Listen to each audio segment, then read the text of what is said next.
very special hello to all the children at Langland Community School and all the children in my class, in Acorn class. I'm missing you so much, all of you. I'm going to do something different today. I'm not going to tell a story, but I'm going to show you a sensory activity that hopefully you can do with your grown-ups at home. It's fairly straightforward. It's something that I know Acorn children really enjoy doing, and it's how to make Play-Doh. So I've made a little example here, and I've put some characters from Finding Nemo in my Play-Doh because our topic is under and over our seas and oceans. So this is my very special sea-like Play-Doh. You can make it any colours you like. You can make some rainbow coloured Play-Doh, which would be fantastic as well.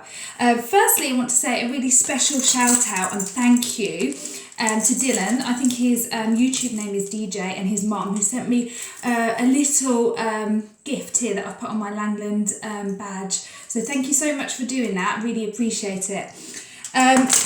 So how to make Play-Doh. So any of these ingredients you can really get in your kitchen cupboard, or your grown-ups can help you find in the shops.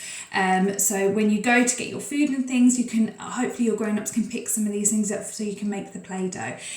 Not too expensive either, which is fantastic. So firstly, flour, plain or self-raising, I've used both, doesn't seem to make a difference. Table salt, cooking oil, and this one is quite tricky, but you find it in the baking aisle. It's called cream of tartar, but in the baking aisle you usually can find this in most shops, so it's not too bad.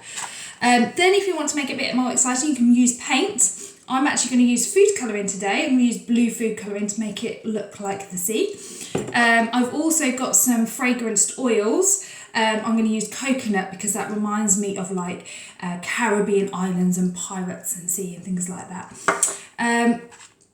I've also got some like glitter flakes so that I can add into the Play-Doh, make it look more sea-like. But again, they're just optional if you have them at home or you would like to add them in.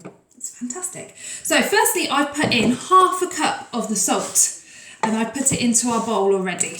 So half a cup of salt into the bowl, and then a full cup of the flour. And then I know Acorn children are really good at this, or any children I've worked with tend to be really good at mixing. So give it a nice good mix. Okay. Then you pop in your cream of tartar.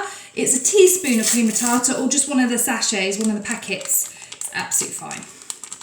I have made it without cream of tartar. It's not too bad. It just doesn't sort of stick together so well. So it's a real struggle to get hold of it. Okay, so again, another good mix.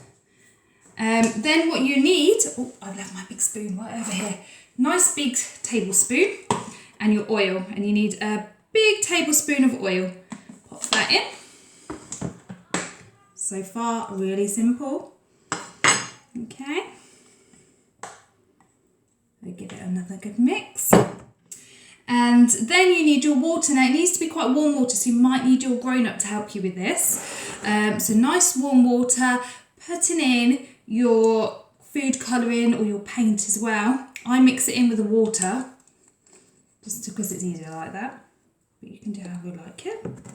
Okay, so I mix that in, and I'm just going to use the end of my big spoon to mix my food colouring in so it's all nice and mixed up. There we go. So now I've got like really blue looking water, just like the sea. Pour that in. I usually pour a little bit at a time in. See if you can see without, I've got no cameraman today, so it's a little bit trickier, but I pour a little bit at a time in because it's easier to manage that way, because you can never take the water out if you accidentally put too much in, and then you get sort of sloppy wet Play-Doh, which is not much fun. When you're about halfway through putting the water in, that's when I usually put in my extra ingredients if you've got them. So I put my coconut smell in, nice bit of coconut smell. And I put in my glitter. So sprinkle all that glitter in. And I don't know if I can show you. It sort of looks like that at the moment. Still quite floury and dry, so I need a bit more water. Adding in my water now. And now it's gone quite gloopy looking. You can see that. Okay. I think this is almost at the stage now where I would say you have to get your hands in, which is where it gets a bit messy. Lots of children I make Play-Doh with seem to like it when it gets like quite messy. Mine has sort of not gone as blue as I would like it, so it might be that point that instead of adding more water, you just add a bit more food colouring in, okay, or paint or whatever you're using to make it the colour. So I've added a bit more blue in now, which is making it go, look, can you see, making it go a better blue colour. But it depends, some people might, you know, you might like it a bit lighter blue, that's fine.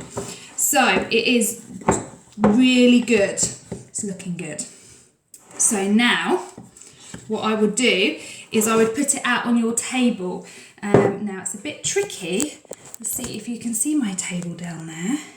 Can you see? Sorry, you can't see my face at the same time. Okay, I put a bit of flour on my table, like I'm making a cake. And then I will put my Play-Doh out on the table. And this is the fun bit, because this is where you can get your hands involved. So I put my Play-Doh out.